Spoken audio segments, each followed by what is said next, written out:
Você já parou para pensar por que algumas comunidades sofrem mais com enchentes, deslizamentos, secas e ondas de calor? Será que isso é apenas uma questão geográfica ou existem decisões históricas, políticas e raciais também por trás dessa realidade? Quando a gente fala de racismo, muita gente pensa apenas nas relações sociais, né? No dia a dia, no contato, no relacionamento, mas o racismo ele também está presente nos territórios, nas cidades, na distribuição de recursos e até mesmo na forma como o Estado planeja e protege determinadas regiões. Isso é o que a gente chama de racismo ambiental, que é uma das vertentes que abordaremos aqui hoje no nosso programa. Fica aqui comigo, porque hoje promete. Empoderação.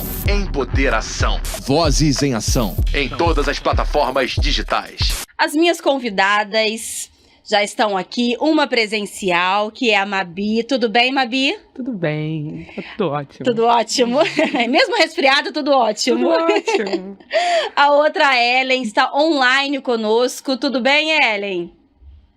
Tudo bem, prazer estar aqui com vocês. Prazer é nosso em recebê-la. Vou apresentar aqui Mabi, é engenheira, mestre em engenharia civil pela UERJ, CEO da Debeli Engenharia e fundadora da rede de engenharia preta REP. Isso aí. Que fez um evento muito importante recentemente aqui no Rio de Janeiro, né? 9 de maio. Vamos detalhar esse evento aqui. Ela atua em projetos de infraestrutura, arquitetura e inovação tecnológica, além de defender uma engenharia mais diversa, inclusiva e comprometida com a justiça social. Agora vamos conhecer mais a Ellen Lirtez. A Ellen é jornalista acriana, especialista em educação das relações étnico-raciais e cultura afro-brasileira e indígena. Pesquisadora de racismo ambiental, ativista em gênero e raça e colaboradora da Amazônia Real. Muito obrigada por vocês participarem aqui do Empoderação. Estou muito grata pela participação de vocês. A gente vai falar... Quero que a Mabi fale para a gente, antes de a gente entrar diretamente em racismo ambiental, que será um dos temas. Mabi, eu queria que você falasse sobre esse evento que a REP realizou, a Engenharia Preta. Por que Engenharia Preta? Primeiramente, o principal motivo, né, da engenharia preta é para ser neutro, para poder englobar todos os engenheiros, engenheiras, enfim, todos os gêneros. Porque engenharia normalmente fala engenheiros, né? Então seria, sei lá, grupo de engenheiros negros. Não, a gente falou, não. Não é isso. Não é isso. Então a engenharia preta, um dos motivos é para ser neutro, para englobar todo mundo e representar todo mundo. Além disso, né, como eu comentei, eu sou ativista há bastante tempo. Eu sou oriunda de pré-vestibular comunitário. Então, desde o pré-comunitário, eu comecei com as minhas ações sociais, que foi dando aula de física. Logo depois que eu passei na universidade, antes mesmo de passar na universidade, eu já estava dando aula de física. Como aqui no Rio mesmo? No Rio. Então, os meus amigos sempre me viram como essa pessoa, né? E aí eles vinham, né, principalmente na engenharia, eles vinham falar um pouco, compartilhar sobre as experiências na engenharia. E aí sempre se lamentando. Então eu mapeei todos os problemas que normalmente eles falavam. Falei, cara, preciso fazer alguma coisa com isso. E aí a gente teve uma iniciativa, eu e os meus amigos, de começar a se encontrar. Formou-se a REP em 2023. E a gente faz inúmeros encontros. Começamos a fazer inúmeros encontros online sempre. E num belo momento eu falei, cara, a gente precisa se encontrar, a gente precisa, enfim, estar junto. E aí esse evento, né, o primeiro encontro de engenheiros negros, né, da REP, né, primeiro encontro de engenharia preta, que aconteceu dia 9 de maio de 2026, a gente vem tentando, desde 2023, realizar esse evento. E então... só que sendo muito difícil, porque muitas associações não concordavam em fazer um recorte para engenheiros, tinha que ser de engenharia, e a gente queria fazer com recorte racial, então teve toda uma dificuldade. Então, finalmente a gente conseguiu fazer, dia 9 de maio aconteceu, foi um evento lindo, aconteceu na CAERJ, na Sociedade de Engenheiros, Sociedade de Engenheiros e Arquitetos do Estado do Rio de Janeiro. E foi ótimo, foi lindo. Diversas instituições foram para abrir a mesa para representar, como o BNDES, Clube de Engenharia, SENE, Mútua, com a representatividade da Ana Paula, enfim, uma série de instituições que têm alta relevância na engenharia foram para enfim, reconhecer a importância de uma rede de engenharia preta, né, na engenharia. Dom Filó foi uma das pessoas convidados principais, né, que ele é engenheiro, comunicólogo, então foi bem importante da área da comunicação, enfim, então a gente achou que fez sentido, ele fez uma palestra maravilhosa, a Emily Nizimbo e Paulo também foram pessoas, né, que participaram da mesa de discussão, de abertura, que fizeram, enfim, a Emily é arquiteta, Paulo é engenheiro cartógrafo, Nizimbo é engenheiro ambiental, então vieram diversas pessoas pretas para poder compartilhar com a gente sobre as experiências, sobre as visões, principalmente sobre o racismo ambiental. E aí eu, né, como sou sempre esse centro, eu que fundei, eu que idealizei e tudo mais, então eu fiz acontecer. Esse evento, na verdade, foi muito partindo de mim, eu falei, cara, precisa acontecer, é o terceiro ano que a gente não faz. Eu sou a engrenagem da rap, né, hoje eu me considero, porque o grupo de engenheiros oscila muito, a motivação das pessoas oscilam, então eu falei, cara, a gente precisa fazer um evento pra gente se ver, pra gente se reconhecer, e aí foi muito legal, porque uma vez que eu comecei a, né, colocar a energia nisso, o grupo todo começou a botar energia também, muita gente ajudou, muita gente saiu de outros estados, né, enfim, então teve representantes de Goiás, né, enfim, então foi muito interessante. Então o evento foi um marco, assim, para falar, não, agora, e aí a rap, né, de 150, acho que a gente tinha 150 pessoas no nosso Instagram, foi para 2.000. Nossa, crescimento exponencial, aí, né? Exatamente. O número de integrantes engajados aumentou muito.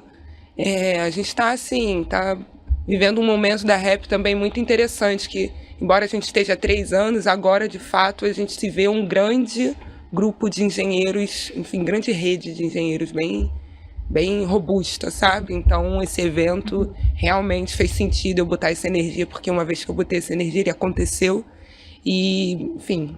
O contato ali, o relacionamento fez sentido, fez acontecer. Nossa. E aí a gente fez virtual, né? Que a gente sempre faz atividade, ela é híbrida. Então esse evento tá online, tá no nosso YouTube. E, enfim, então muitas pessoas também de outros estados viram, conectaram com a gente, enfim, vem contribuindo, vem trazendo suas contribuições. Então, assim, foi um marco para a rap muito legal. Já tínhamos essa rede há muito tempo, todo mês a gente faz um último encontro. Toda última quinta do mês a gente faz um encontro virtual. E agora tá lotada. A reunião assim, tá...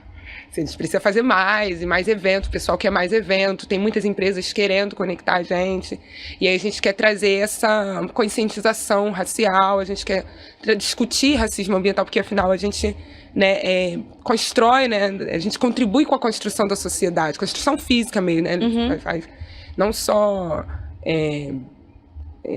intelectual, mas também o físico, né? Ver um microfone passa pela mão de um engenheiro, um prédio passa pela mão de um engenheiro também, passa pela mão de várias pessoas, mas o desenvolvimento do projeto são essas pessoas. O início, o pensamento do projeto, a técnica, né?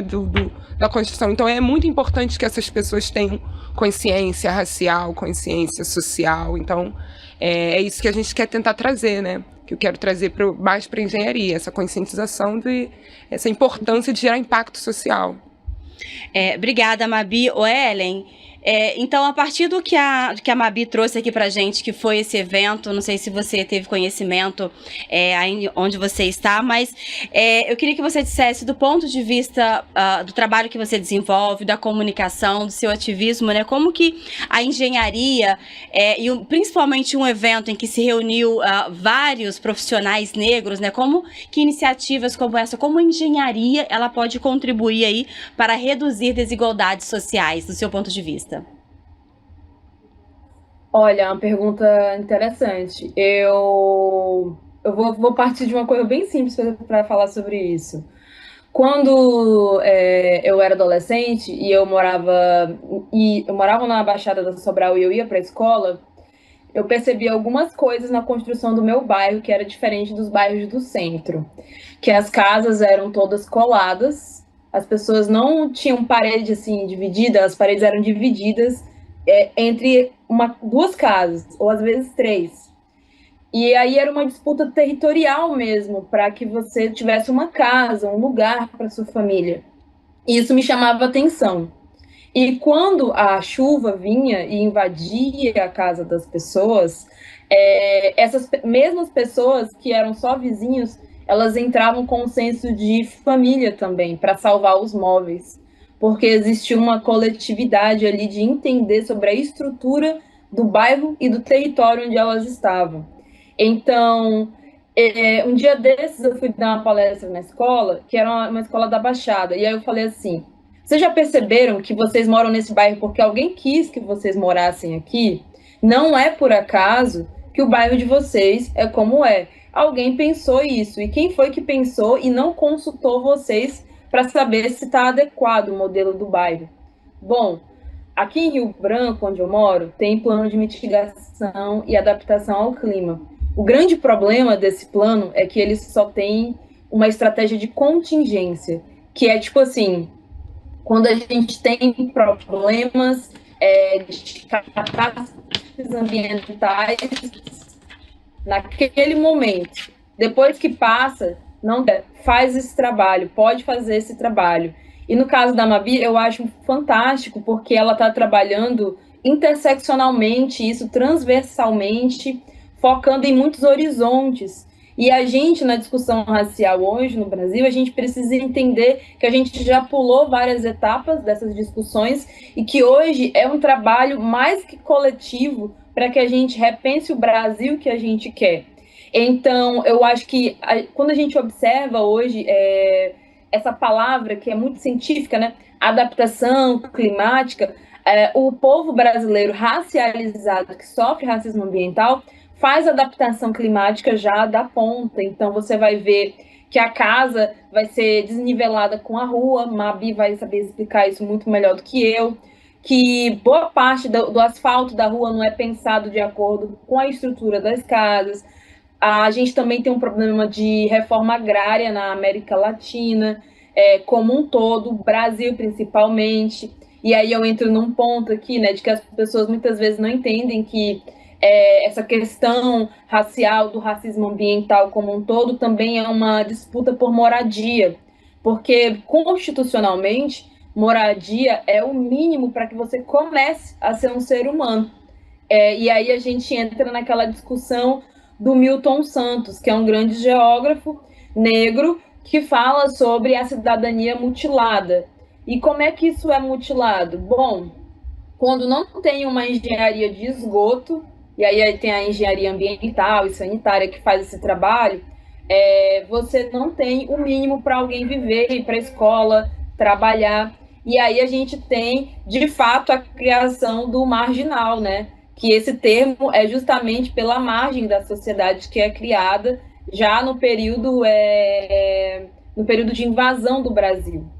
Então, a gente tem muito decidido quem vai ser marginalizado, onde vai estar cada pessoa.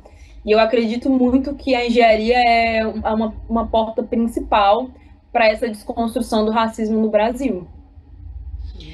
Ellen, Mabi, antes de você complementar, que eu senti que você já quer fazer um complemento aqui, porque a Ellen trouxe essa provocação, quero só dar um passinho atrás, gente. Vou pedir para Ellen, para você também, Mabi, começando pela Ellen, para explicar para gente o que é o racismo ambiental. Quero que cada uma explique sobre a sua perspectiva profissional, sobre o seu conhecimento, sua vivência. Por favor, Ellen. Bom, as pessoas, independente de raça e classe, podem sofrer injustiças ambientais, né? Que são essas catástrofes e tudo mais. Só que no racismo ambiental, isso é um projeto criado, alimentado, sistemático, direcionado para pessoas negras e também pessoas indígenas. Então, pessoas que estão em aldeias hoje, na Amazônia, em outros lugares do Brasil, são atingidos pelo racismo ambiental. Pessoas aldeadas em periferias no Brasil também sofrem. Pessoas negras em favelas, pessoas negras em grandes periferias sofrem esse racismo ambiental, que é essa discrepância de direitos básicos. Não tem água potável, não tem coleta de lixo.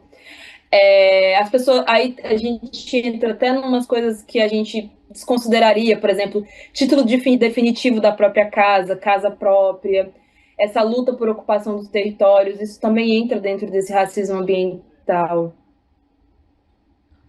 Mabi?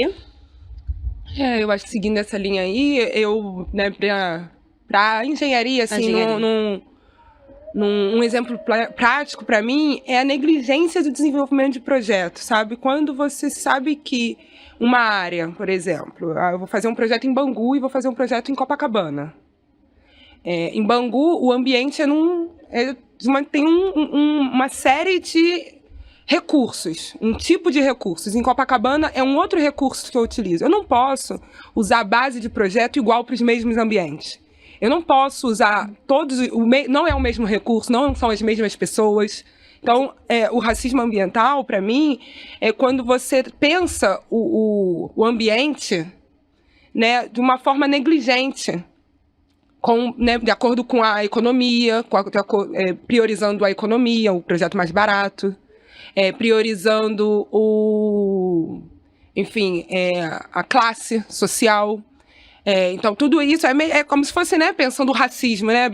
O racismo, pensando o racismo, de modo geral, né? Essa diferença de se sentir melhor ou pior, ou enfim, superior a um grupo, por uma questão de raça.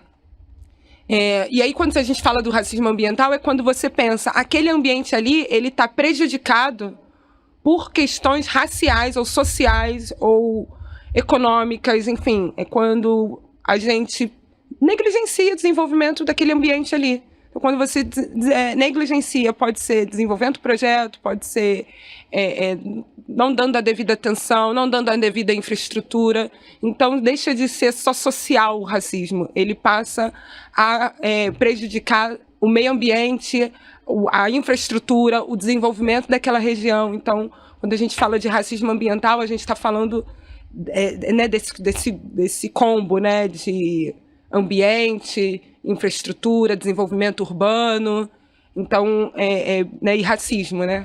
Eu fiz esse recorte, né, para você, trazendo para o racismo ambiental, mas aí a sua fala, e eu acho que eu deveria ter feito dessa maneira, eu deveria ter colocado como que o racismo, de um modo geral, ele pode aparecer a partir da infraestrutura, a partir da construção de uma cidade, como que isso impacta na vida das pessoas, porque é uma coisa que, no meu ponto de vista, né, e você está livre, aberta para poder corrigir, parece que isso é muito distante das pessoas, porque as pessoas pobres moram na favela, moram no morro, em condições precárias, ok, é isso mesmo, sempre foi assim, é o que está reservado, porque os meus pais moraram, os meus avós, enfim, todo mundo morou, e é dessa maneira, e as pessoas com mais dinheiro moram nos lugares mais seguros, só que isso parece que não fica muito claro, muito evidente, não se fala muito sobre isso. Sim.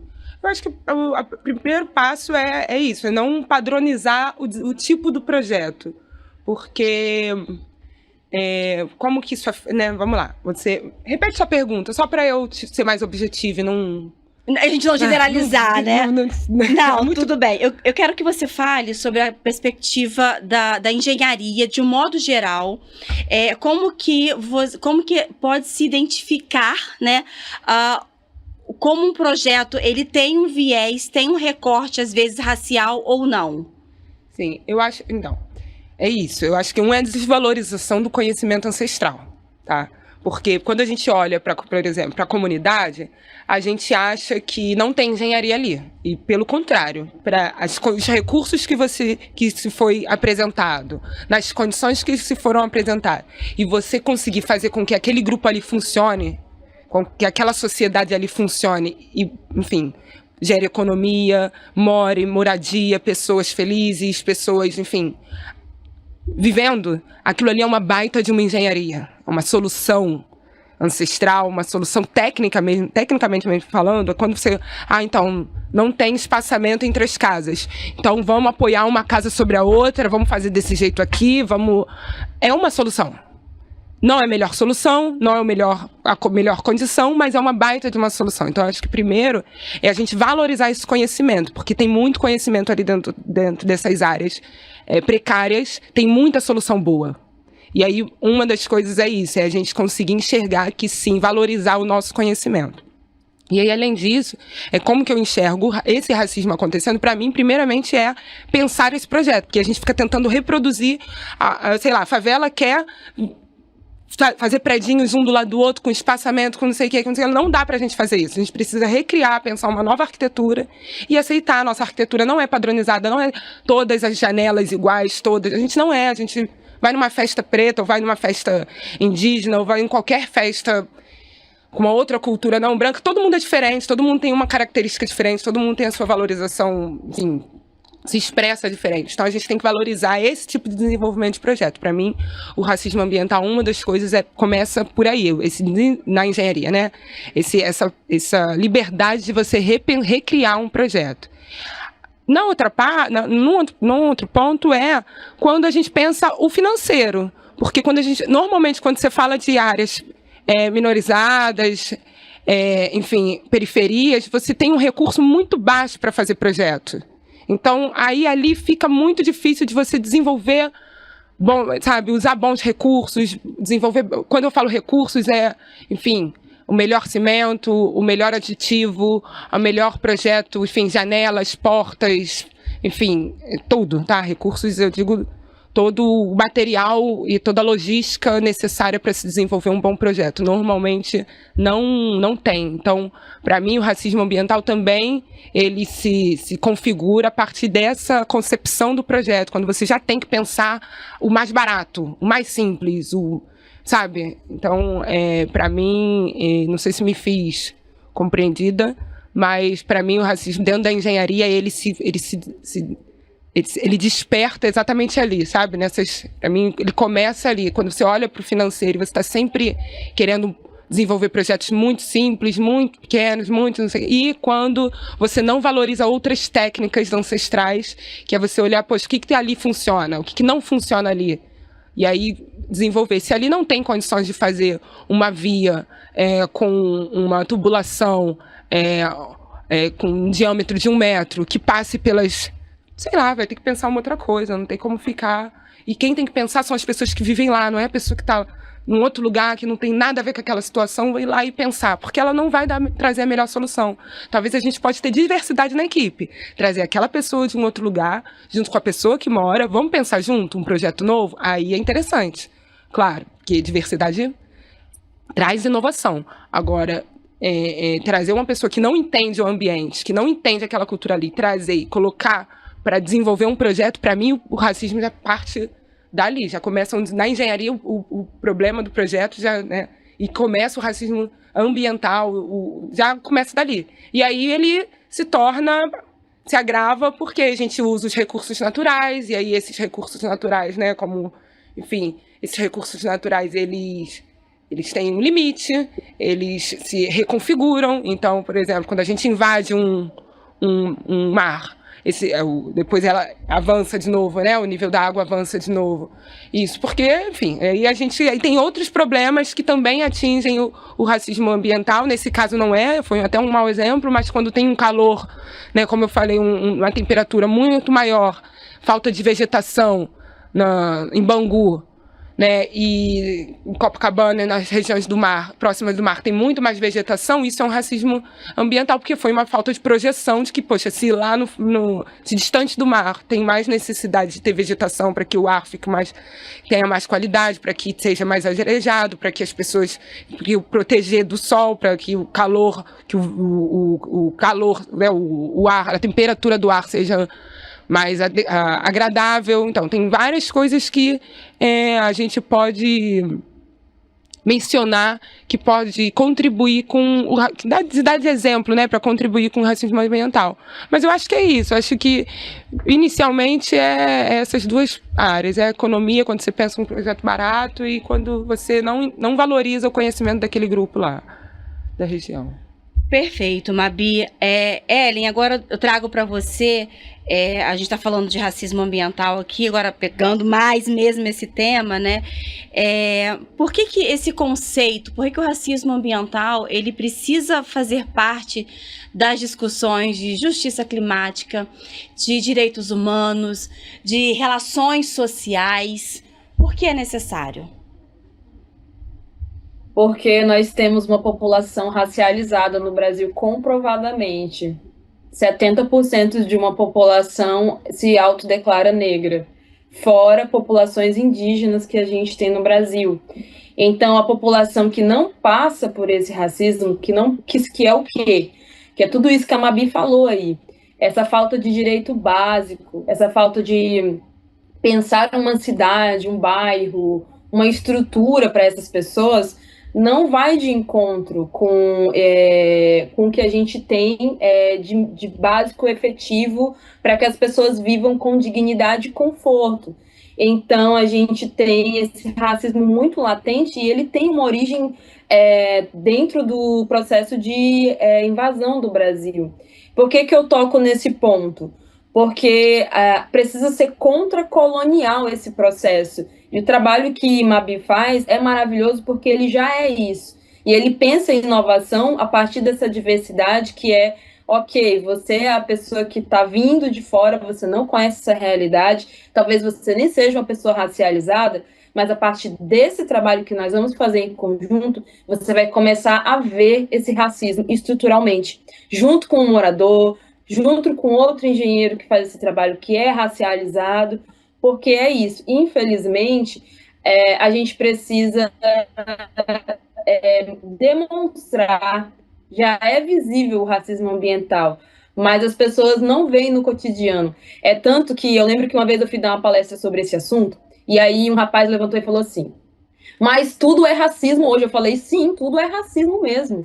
O racismo é uma parada bem antiga no Brasil, viu? Olha, quando os portugueses invadiram esse lugar aqui, que era um lugar enorme, eles trouxeram pessoas de outro continente, que vinham de vários indígenas, que Lilian, o Ellen, eu vou pedir para você Oi. voltar à parte onde você exemplificou que um rapaz, você participou de um evento, um rapaz se levantou e reclamou que tudo era racismo porque cortou, a internet ficou ruim. Então peço para que você volte a partir desse exemplo. Você está me ouvindo bem agora? Sim. Agora foi. Tá, ele levantou e falou que tudo era racismo. E eu falei, sim, tudo é racismo mesmo. Tudo isso que eu estou falando para você aqui, a falta de água, a falta de saneamento básico, você não tem um banheiro dentro de casa, nada disso é normal. Alguém pensou isso e alguém deixou de pensar nisso também para essas populações e não tem trabalhado o suficiente nisso. Então, por que isso não é pauta em um país que é racializado? Isso é um problema sério de racismo estrutural no país, que bate consequentemente na estrutura. Então, a gente tem... Esses racismos todos eles estão interligados.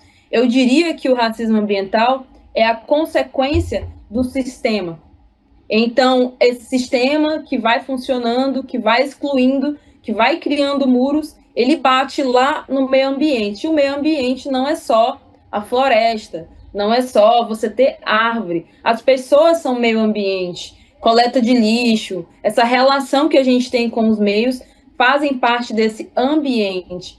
E aí, quando a gente parte para pensar em como que foi a invasão do Brasil, a gente vê pessoas que vinham de outro continente e elas têm que lidar com um novo clima, com uma nova biodiversidade, e pessoas que já moravam aqui, que eram pessoas indígenas que tiveram suas casas invadidas.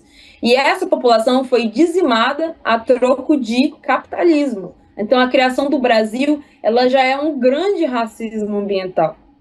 Porque esse país ele é criado para produzir a partir dessa mão de obra que é vista como inferior. Então, a gente tem a abolição do Brasil, entre muitas aspas, mas essas pessoas não tinham poder capital, então elas começam a criar as favelas para se refugiar coletivamente. E aí a gente tem as maiores desigualdades até hoje concentradas nesses lugares que não são próximos dos centros, que são muito diferentes dos bairros que a gente vê que são ideais, que tem um conforto mínimo, que é um asfalto, que é uma calçada, uma quantidade de escolas específica que atenda a quantidade de crianças que possuem. Então, quando a gente vai vendo que tudo isso falta, a gente consegue entender o que é marginalidade e como que isso se instaura nesse olhar que a mídia faz a gente ter. Então, por eu ser uma pessoa da periferia, quando eu vou cursar jornalismo, eu começo a bater em tudo isso, porque eu falo, isso não é assim, não. Você já foi lá na periferia para saber como que é isso? Esse termo aqui não condiz com a realidade da galera. Mas o que molda a gente para não entender e não visualizar o racismo ambiental é como ele é mostrado pelo jornalismo. Porque as classes que são mais baixas, elas se apoiam no jornalismo como fonte. Então, assiste o Jornal das 7, assiste o Jornal das 7 da manhã, mas é aquele jornal que não vai fazer aquela apuração com um olhar racializado. Ela vai te jogar todo o racismo estrutural pessoal que já contém no olhar daquele repórter. Então, as gravações sobre enchentes, ondas de calor, elas são sempre normalizadas. E o racismo ambiental, esse termo que é antigo, ele se populariza hoje para a gente nominar essa gama de violências que essas pessoas passam. Que as pessoas antes não entendiam que toda a gama de violências que elas passavam, sendo pessoas racializadas e morando nesses lugares específicos, era racismo ambiental. Então o termo chega e o termo não é novo, ele só se popularizou porque as pessoas começaram a entender mais sobre ele, o que é ótimo, porque aí a gente denomina essa violência é racismo ambiental. Muitas pessoas tentam... Eu ia fazer uma pergunta aqui, nem vou mais. Por favor, Mabi, pode complementar que eu te acabei te interrompendo. Não, eu acho que é muito pertinente que a Ellen falou e queria só acrescentar aqui essas pessoas, né, a falta de consciência de que, putz, eu tô vivendo de forma precária, mas é sempre o mesmo grupo que vive de forma precária, porque isso não passa dessa forma no jornal. Então, é como se fosse, apresenta o problema no jornal, tem um problema, fala do problema, mas não fala a causa, não se discute esse lugar do racismo ambiental, né? Que, né, quando você fala, o nome já fala por si, né? Então, a Ellen muito bem disse, e aí eu queria acrescentar que é isso, no noticiário só apresenta o problema, né? Só fala, enfim, teve enchente na área tal.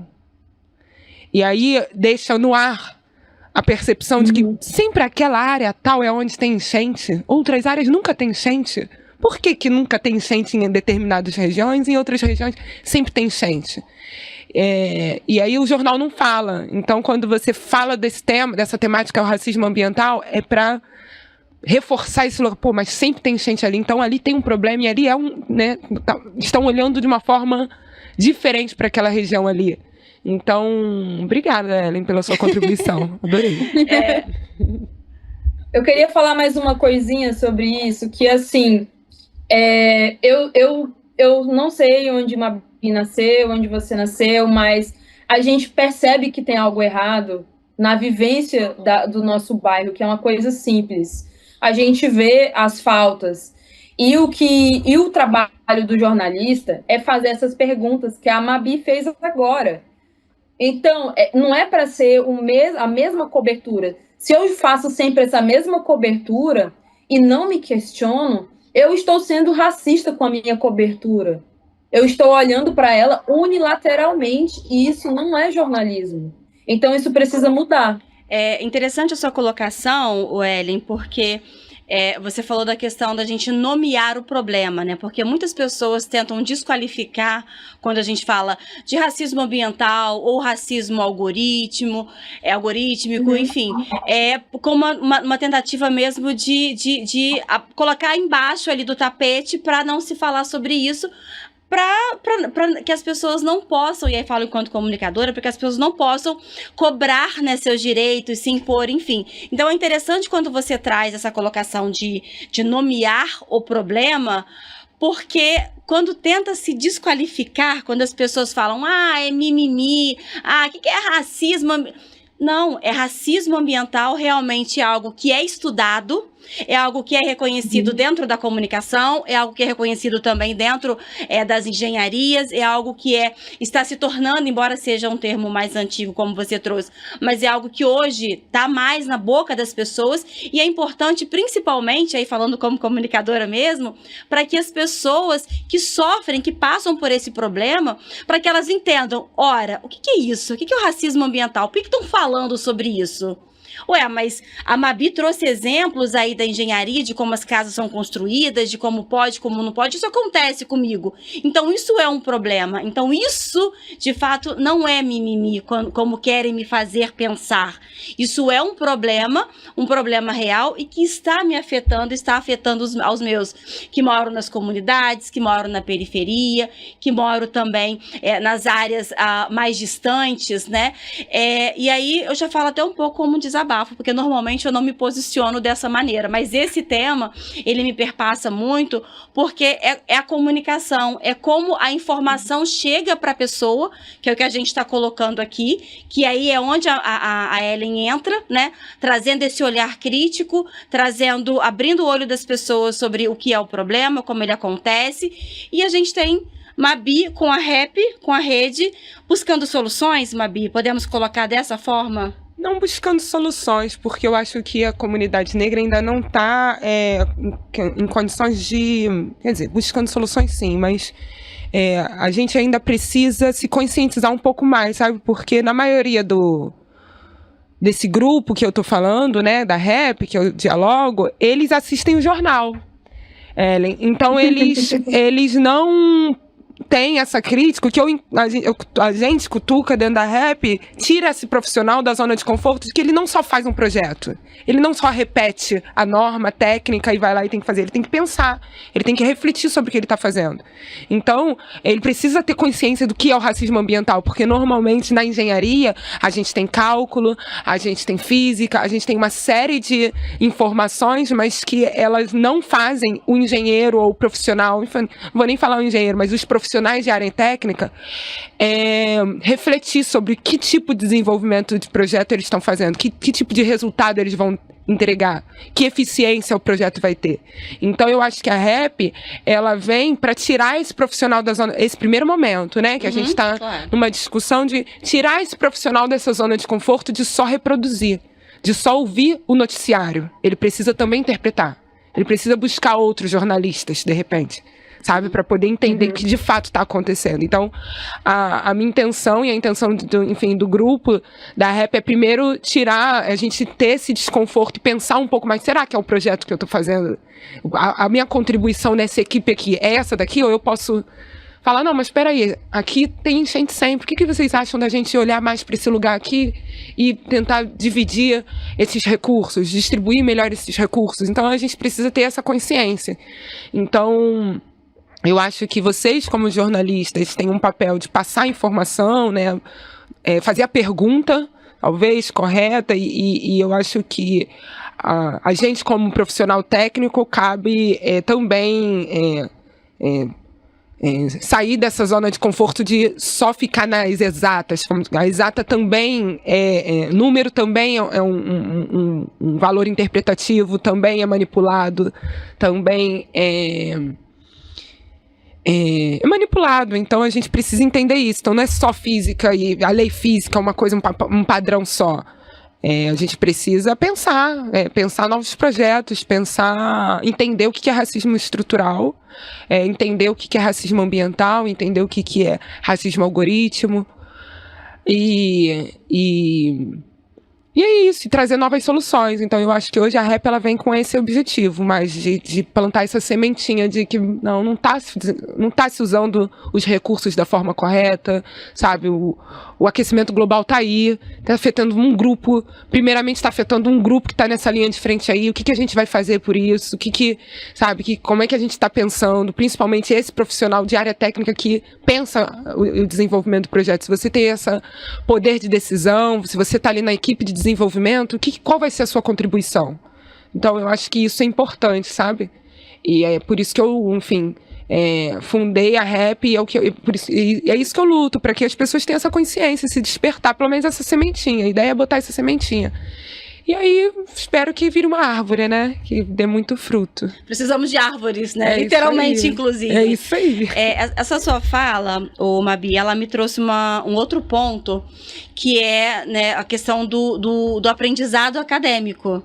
Porque é isso, exatas, é tudo algo muito linear ali. E a academia, ela não é uma academia formada por pessoas pretas, né? São pouquíssimos profissionais pretos que existem. Então, vem muito também o passar do conhecimento acadêmico.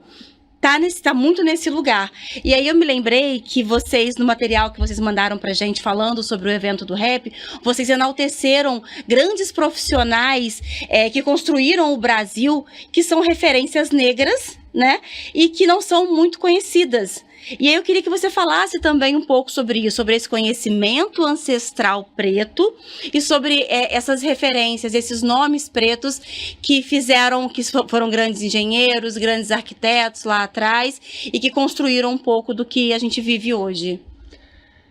Não, é isso, é protagonizar o nosso conhecimento, né? Porque é importante, quando trouxeram pessoas e a tornaram escravas, elas vinham com conhecimento, né? Então elas não vinham zeradas, elas vinham com muito conhecimento. Só pro trabalho, não eram pessoas focadas no trabalho braçal. Não, ninguém ensinou elas a trabalhar, na verdade. Falaram, faz isso aí, tem que fazer. Então elas tinham conhecimento, né? Vieram pessoas muito qualificadas para distribuíram no mundo e essas pessoas que construíram o mundo.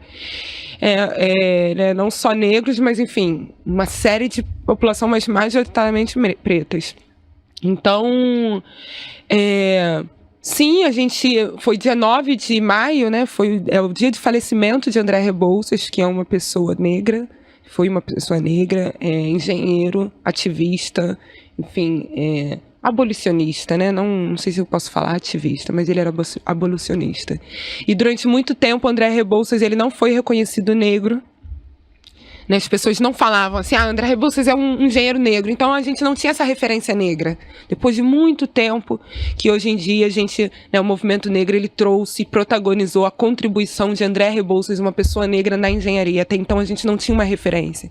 Então, o dia do evento foi celebrando a existência desse homem. Ele, junto com a família dele, né, são os irmãos Rebouças, eles eram engenheiros e eles, enfim, atuaram em diversas áreas, aí, principalmente de infraestrutura e saneamento e ferrovias, né? Então, tem a contribuição deles. Tem a contribuição do Tebas, né, que é o Joaquim Pinto de Oliveira Nascimento, se não me engano. Joaquim Pinto Nascimento. Enfim, vou ver aqui depois. Ok. Daqui a pouco eu corrijo. Mas é o Tebas. Ele foi um arquiteto, foi considerado um arquiteto, na minha opinião, ele era arquiteto e engenheiro, porque ele pensava a logística e a gestão enfim, realizava a construção de diversas construções em São Paulo e no Rio de Janeiro, mas principalmente em São Paulo. A Igreja da Sé foi pensada por ele ali na Praça da Sé. Ele conquistou a liberdade dele com a ampliação, no momento em que ele ampliou a Igreja da Sé. Ele fez várias obras ali naquele entorno ali, o Tebas, e ele é uma pessoa que também era uma pessoa escravizada, que, enfim, de um talento absurdo, e que as pessoas antes não reconheciam essa qualificação dele. Então o evento teve uma pegada de protagonizar, mas o evento tem esse intuito de protagonizar o passado, mas também o futuro, né? Por isso a gente trouxe, por exemplo, Dom Filó, que é uma pessoa da comunicação e que ele é engenheiro civil, e ele tem uma linda história sobre a engenharia civil, que eu acho que é mais interessante ele falar, mas, né, não vou aqui ter a audácia de falar totalmente da vida dele, porque é muito interessante ouvindo da voz da boca dele, ele é um ótimo também contador de histórias, mas é muito interessante esse olhar, né, e essa contribuição de profissionais negros, e, enfim, pessoas que estão pensando aí de uma outra forma a engenharia. E para finalizar, que você falou sobre, né, o evento também tem a intenção de protagonizar as pessoas que estão atuando hoje, contribuindo com a engenharia. E aí eu queria fechar essa minha fala, porque você falou da academia, eu queria compartilhar uma situação que é um pouco do racismo ambiental. Quando eu comecei a atuar, eu não saí também respondendo a Ellen da onde que eu sou. Eu nunca morei em comunidade. Minha família, eu sou cria do Caxambi. Na Zona Norte do Rio. Da Zona Norte do Rio. E aí, por eu ser uma negra, né, retinta e tudo mais, as pessoas sempre, na engenharia, as pessoas partem do princípio que eu sou cria de comunidade.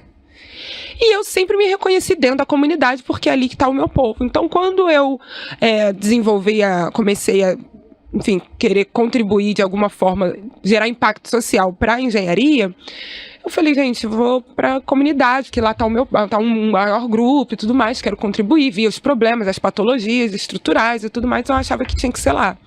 E aí entrei numa empresa, no empreendimento social, que era serviço de engenharia e arquitetura em áreas faveladas e periféricas. E aí tudo certo. Só que eu era ainda universitária, e aí eu precisava buscar auxílio, suporte dos meus professores. Quando eu apresentava para os meus professores os projetos que eu estava fazendo, chegava lá com uma casa, conforme ele falou, parede com parede, 3 casas apoiadas, né, numa única parede e tudo mais, o professor, o tamanho da sala, o tamanho do banheiro, só de olhar, o professor já entende que tipo de projeto eu estou pegando.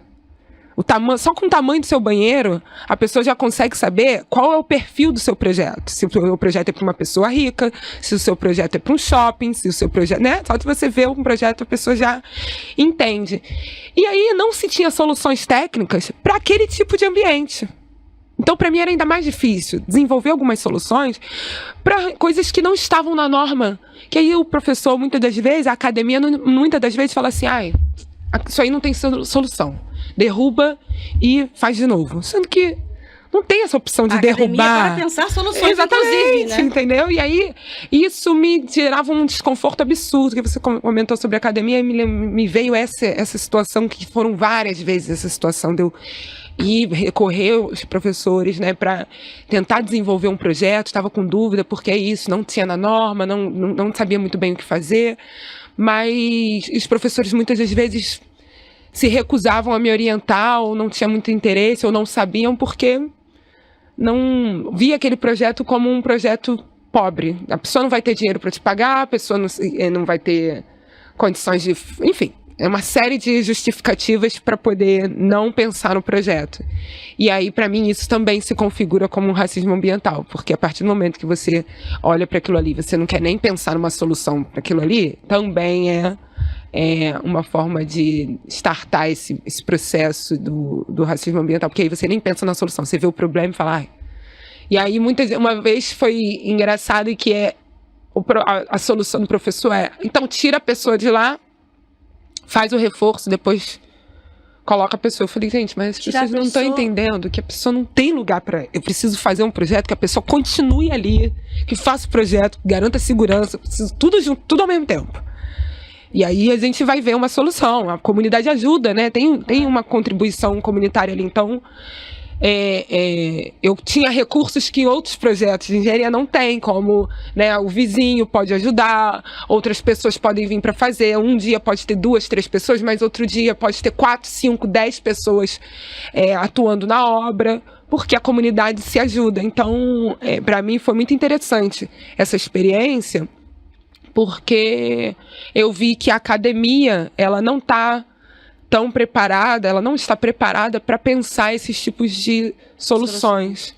E aí, eu acho que quando você fala da REP, né, eu acho que a longo prazo, após esses engenheiros eles se despertarem para essas questões, esses problemas, de fato, que eles também são responsáveis por contribuir com as soluções desses problemas, o próximo passo é pensar, sim, os projetos, né, como você comentou, sim, pensar, sim, esses projetos, porque aqui eles atendam melhor esses espaços que são...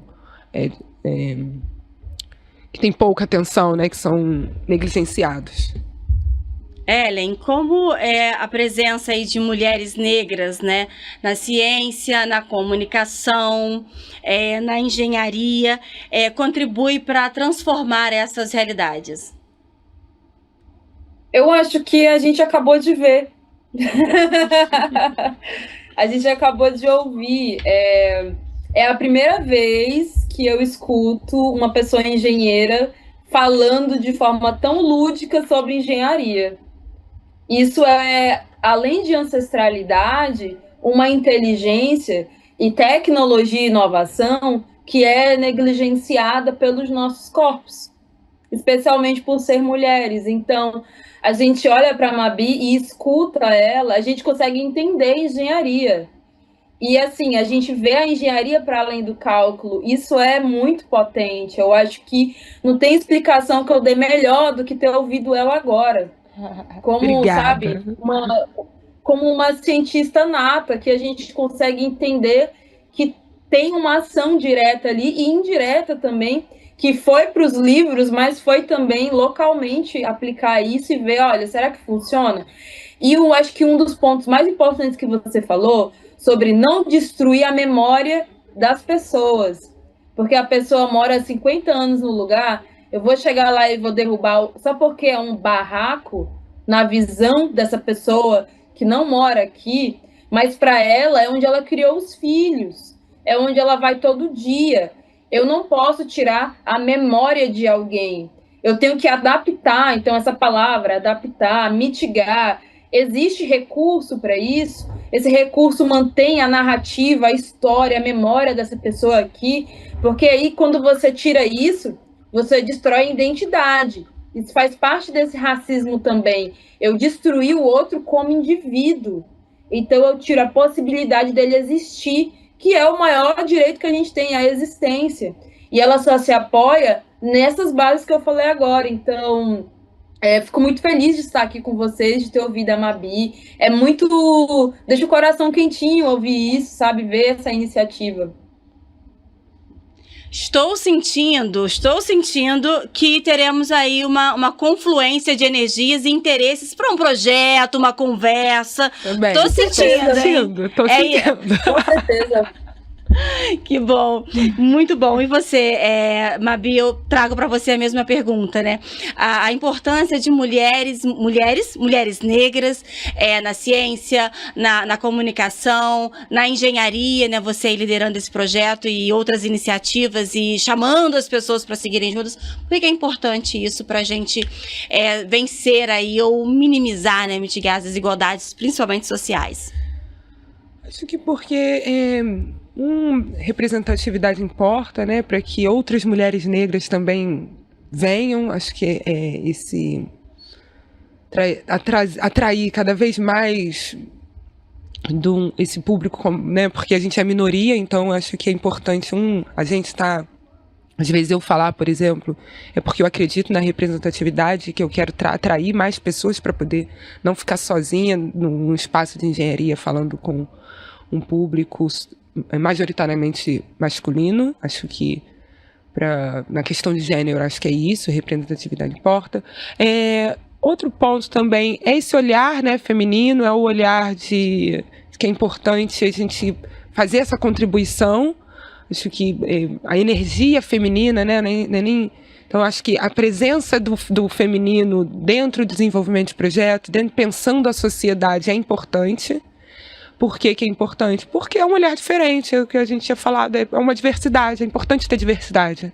Se não tem pouco grupo daquele ali, precisa ter mais para poder aquele grupo também contribuir. Eu acho que a atuação das mulheres, como um todo, não só na engenharia, mas a gente ainda está galgando por um espaço, voz ativa, né? Conseguir falarmos o que a gente pensa.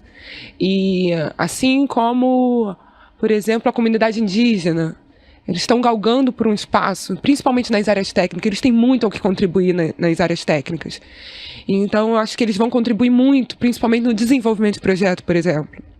Então, eu acho que essa diversidade, e aí falando de um ponto de vista feminino, é importante porque é isso, a gente foi pouco ouvida, né? Tem poucas mulheres nessa área. Então, a gente precisa ser mais ouvida.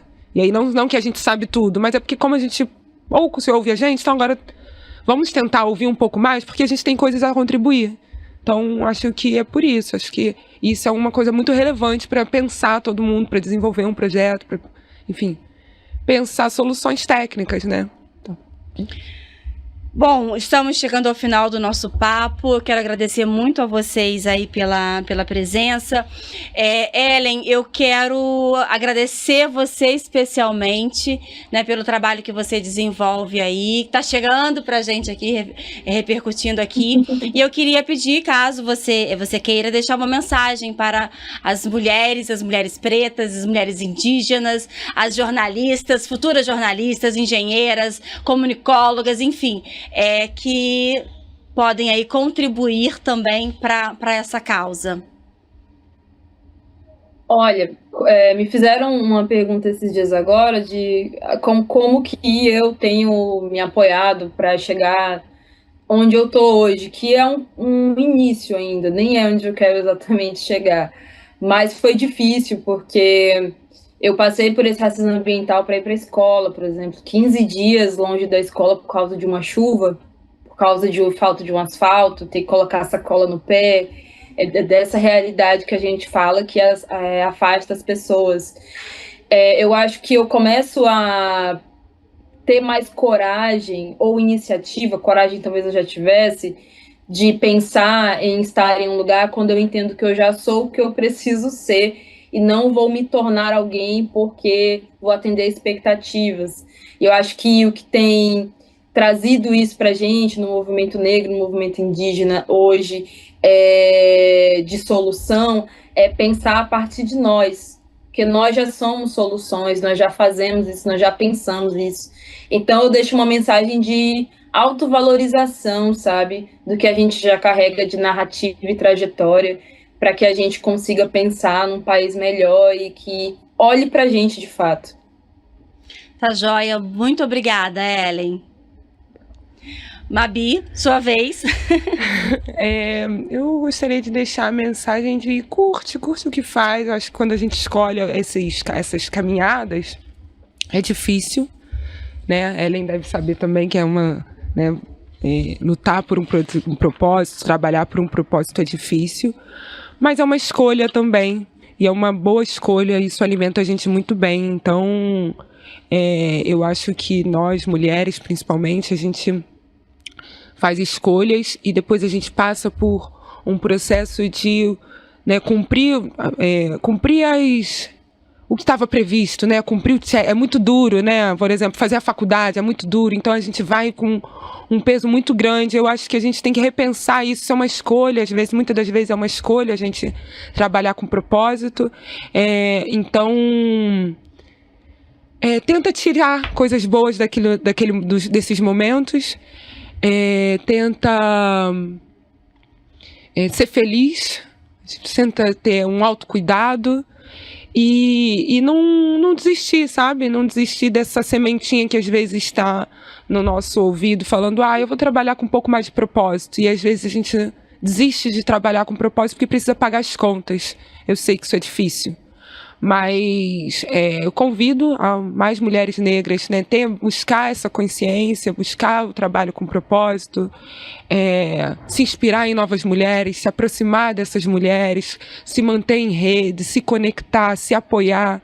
E, enfim, é isso, porque isso faz muito bem para o dia a dia, para a vida, para a família, para tudo. Então, enfim, eu deixo minha palavra aqui, que é difícil, né? Por exemplo, eu, uma engenheira negra, era muito difícil, mas muitas das vezes é sobre pensar em uma escolha não tão fácil, mas tem propósito ali, e quando tem propósito fica mais fácil do que ir todo dia e pagar conta e ser por dinheiro, exclusivamente por dinheiro. Então, é isso. Tá joia, Mabi, Ellen, muito obrigada pela participação de vocês e espero que esse episódio nos ajude a entender que entender que a crise climática, ela é real, ela está acontecendo e ela afeta a todos, só que ela não afeta igualmente, tá? Então vamos refletir, cada um aí fazendo a sua parte. Bora juntos, tchau, tchau, obrigada!